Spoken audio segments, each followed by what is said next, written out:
So once again, I welcome you, civil services aspirants,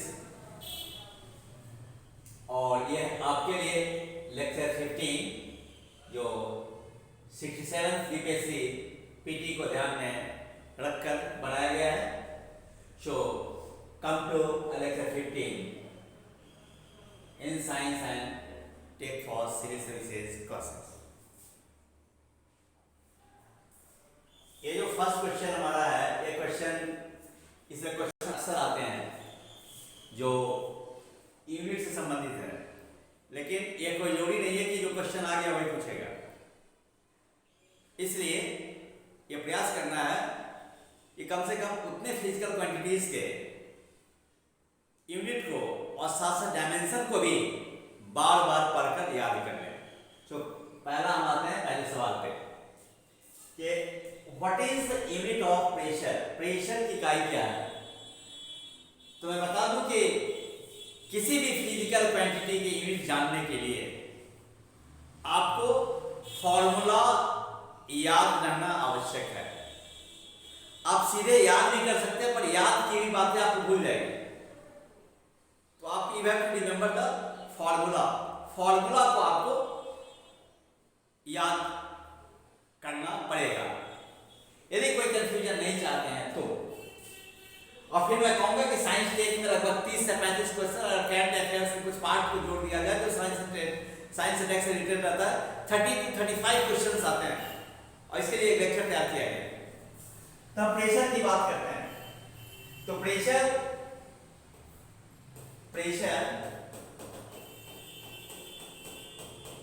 इसको हिंदी में क्या बोलेंगे? दाब बोलते हैं। और जो प्रेशर होता है वो इक्वल टू होता है फोर्स बाय एरिया। ये क्या हुआ? आपका बल हो गया। ये क्या हुआ? एरिया, क्षेत्रफल हो गया। क्षेत्रफल हो गया, राइट। तो आपको पता है कि बल की इकाई क्या होगी? Newton.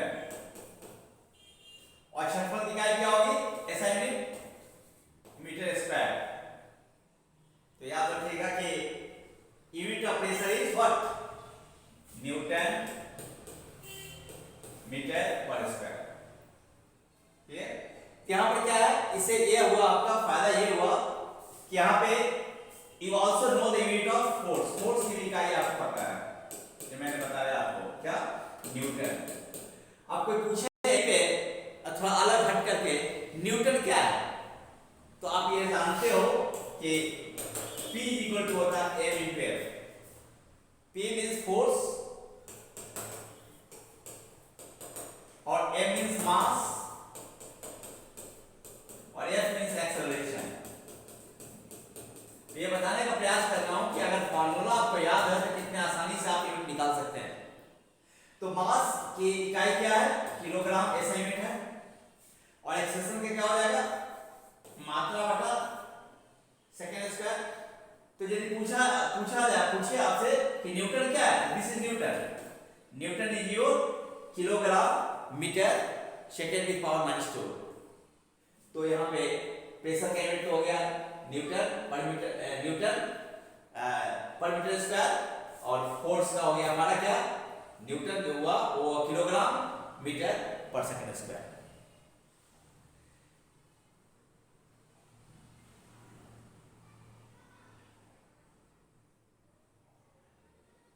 Next come to which one is scalar। इसमें स्केलर कौन सा है? तो पहले इसका जवाब मैं बता दूं कि प्रेशर है, फोर्स है, वेलोसिटी है, एक्सेलरेशन है। यदि हम प्रेशर के फॉर्मूला की बात करें तो ये मैंने बताया आपको, ये फोर्स बटा एरिया है, बल बटा क्षेत्रफल है। और यदि फोर्स की बात करें तो मैंने बताया आपको कि मास इनटू एक्सेलरेशन है, टॉर्क इसको बोलते हैं। ये मात्रा, ये बल बटा कितना क्या हो गया? क्षेत्रफल। और फोर्स हो गया मात्रा गुना त्वरण। वेलोसिटी यदि हम बात करते हैं तो क्या हो जाएगा? ये डिस्प्लेसमेंट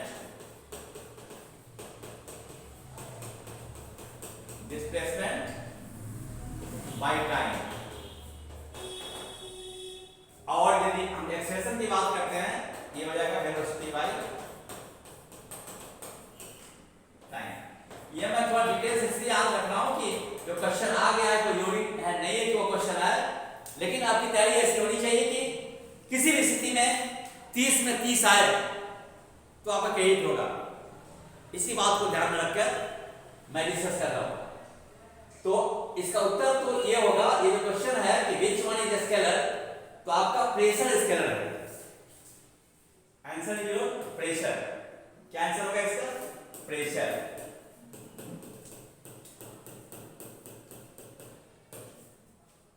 फोर्स क्या है?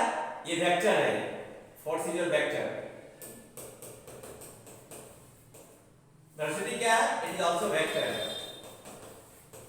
एक्सेलेरेशन क्या है? It also vector. तो प्रश्न उठता है कि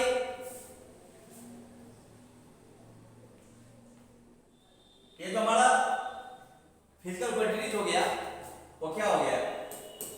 फिजिकल, इसको हम भौतिक राशियां बोलेंगे। ये पहला क्या हो गया आपका? स्केलर। दूसरा हो गया वेक्टर। और तीसरा एक और कैटेगरी होता है, दैट इज कॉल्ड टेंसर। याद रखेंगे। स्केलर का मतलब है जिसमें परिमाण हो, जिसमें क्या है? सिर्फ मैग्नीट्यूड हो, मैग्नीट्यूड, दिशा नहीं हो। वेक्टर में क्या होगा? Magnitude plus direction plus law of vector addition का ही पालन होना चाहिए। 3 कंडीशन होने चाहिए। और टेंसर क्या हुआ कि इसमें डिफरेंट डायरेक्शन में क्वांटिटीज के वैल्यू चेंज कर जाता है। They are different values, they are different magnitude in different directions. वो ऐसे फिजिकल क्वांटिटीज को हम टेंसर बोलेंगे। जैसे मोमेंट ऑफ इनर्शिया, जड़त्व आघूर्ण, टेंसर के कैटेगरी में कौन सा आएगा? मोमेंट ऑफ इनर्शिया, जड़त्व आघूर्ण। मोमेंट ऑफ इनर्शिया, जड़त्व आघूर्ण। क्या बोलेंगे इसको? जड़त्व आघूर्ण। नेक्स्ट क्वेश्चन है, state the nature of sound wave in air. हवा में ध्वनि जो तरंगे है उसका नेचर क्या है? ऑप्शन आपके पास है लॉन्गिट्यूडिनल, ट्रांसवर्स। तो मैं बता दूं आपको कि इसका क्वेश्चन का आंसर ये होगा कि nature of sound wave in air is longitudinal. ये लॉन्गिट्यूडिनल होगा। क्लियर? अब प्रश्न है कि लॉन्गिट्यूडिनल, ट्रांसवर्स, तो क्या कोई ऐसा वेव है जो ट्रांसवर्स होता है? तो यस, लाइट जो आपका ट्रांसवर्स इन नेचर है। तो फर्क क्या होगा? तो याद रख लीजिएगा, फर्क ये हुआ लॉन्गिट्यूडिनल और ट्रांसवर्स में कि लॉन्गिट्यूडिनल में मीडियम पार्टिकल्स का वाइब्रेशन या ऑसिलेशन और वेव्स का ट्रेवल दोनों एक ही समय होता है। Right? They direction of the speed of wave and the direction of vibration of the medium particle in the same direction, वो लॉन्गिट्यूडिनल हो जाएगा। ट्रांसवर्स में क्या हो जाएगा? 90 डिग्री पर होगा। जैसे लॉन्गिट्यूडिनल की बात करेंगे तो जैसे ऐसे देख लीजिए, ये 5 मिनट का बहुत सारा काम है, आगे पीछे कमेंट करेगा, आगे पीछे कमेंट करेगा, आगे पीछे कमेंट करेगा। अब वेव भी ऐसे चलेगा। ये लॉन्गिट्यूडिनल वेव हुआ। लेकिन अगर ट्रांसवर्स की बात करेंगे तो मान लीजिए मीडियम पार्टिकल बहुत सारे, तो वेव तो ऐसे चलेगा, लेकिन मीडियम का पार्टिकल का जो होगा वो ऑसिलेट या वाइब्रेट ऐसे करेगा। जैसे आप जल की सतह पे एक पत्थर का टुकड़ा फेंक दीजिएगा तो क्या होगा? रिपल्स चारों ओर चलेगा। लेकिन आप देखिएगा कि अगर छोटा सा एक चाइल्ड एक्सपेरिमेंट कर सकते हैं कि कागज का नाव बनाकर, पेपर बोट बना करके जल सतह पर डाल दीजिएगा तो क्या होगा? रिपल्स तो आगे बढ़ेगा, तरंगे तो आगे बढ़ेगी जल सतह पर, लेकिन कागज का नाव जो होगा वो ऊपर नीचे कंपन करेगा। मींस माध्यम का जो कण है वो क्या है? मीडियम पार्टिकल जो है अप एंड डाउन कंपन करता है, लेकिन जो वेव्स है वो जल सतह पर वो ये करता है। तो both are at right angle. तो लाइट जो होता है ट्रांसवर्स वेव्स होता है, याद रखिएगा। एक चीज और बता दूं, जब यहाँ चर्चा हो रही है तो कि लॉन्गिट्यूडिनल वेव्स का पोलराइजेशन नहीं होता है। लेकिन ट्रांसवर्स वेव का पोलराइजेशन होता है। Transverse waves can be polarised, याद रखिएगा। Transverse waves can be polarised means light can be polarised, whereas sound can not be polarised, क्योंकि साउंड जो है वो लॉन्जिट्यूडनल वेव है। एक और फर्क दोनों में ये है कि कोई पूछेगा कि what is the velocity of sound in vacuum, निर्वात को ध्वनि का वेग कितना है, तो निर्वात को ध्वनि तो चलेगा ही नहीं, क्योंकि ध्वनि को चलने के लिए माध्यम का होना जरूरी है। प्रकाश को चलने के लिए माध्यम की जरूरत नहीं है।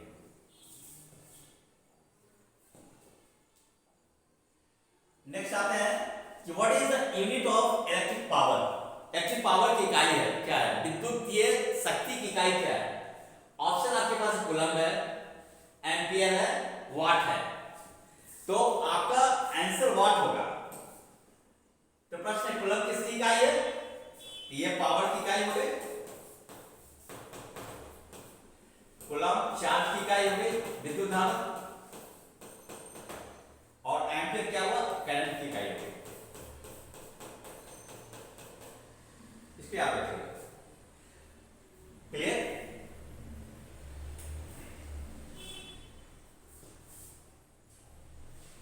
नेक्स्ट हम आते हैं, what is the time for light from the sun to reach the earth. सूर्य से प्रकाश को पृथ्वी तक आने में कितना समय लगता है। तो ये लगभग लगता है आपका 1 मिनट 10⁶ सेकंड के आसपास लगता है ये नॉर्मली। तो आपका जो ऑप्शंस आएगा तो राउंड फिगर में आप कर सकते हैं, जो ये आया भी हुआ है 65 यूपीएससी में आया भी है। तो आपका नियरेस्ट आंसर है वो 8 मिनट है। तो आप कह सकते हैं कि time taken by light from the sun to reach the earth is 8 second.